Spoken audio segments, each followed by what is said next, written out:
हिंदू हृदय सम्राट स्वर्गीय बाळासाहेब ठाकरे समृद्धी महामार्ग लोकार्पण सोहळा 4 टप्पा इगतपुरी ते आमने 76 किलोमीटर। आज दिनांक 5 जून 2025 गुरुवारी रोजी हिंदू हृदय सम्राट समृद्धी महामार्ग 4 टप्प्याचे इगतपुरी ते आमने 76 किलोमीटर रस्त्याचे उद्घाटन महाराष्ट्र राज्याचे मुख्यमंत्री माननीय श्री देवेंद्रजी फडणवीस, उपमुख्यमंत्री श्री एकनाथजी शिंदे तसेच उपमुख्यमंत्री श्री अजितदादा पवार यांच्या हस्ते करण्यात आले।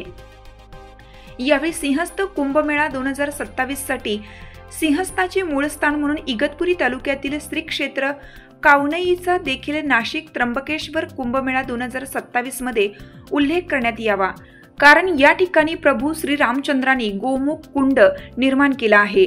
त्याचबरोबर शेगाव निवासी श्री संत गजानन महाराज यांनी 12 वर्ष तपश्चर्या केली असून ही जागा पंपा सरोवर म्हणून प्रसिद्ध आहे। तसेच तालुक्यात जटायूचे पुरातन मंदिर श्री सर्वतीर्थ टाकेद व इगतपुरी घाट माथ्यावरील शिवकालीन अतिप्राचीन श्री घाटनदेवी मातेचे मंदिर आहे।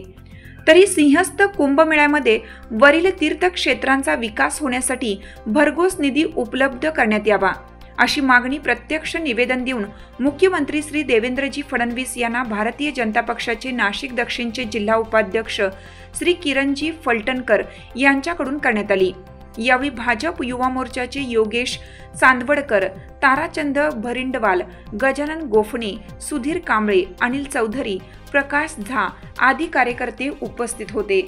5 जून 2025 रोजी समृद्धी महामार्गावरील इगतपुरी आमने 76 किलोमीटर अंतिम टप्प्याचे भव्य लोकार्पणानंतर संपूर्ण 701 किलोमीटर लांबीचा समृद्धी महामार्ग वाहतुकीसाठी खुला होऊन नागपूर मुंबई प्रवास फक्त 8 तासात पूर्ण करता येणार आहे।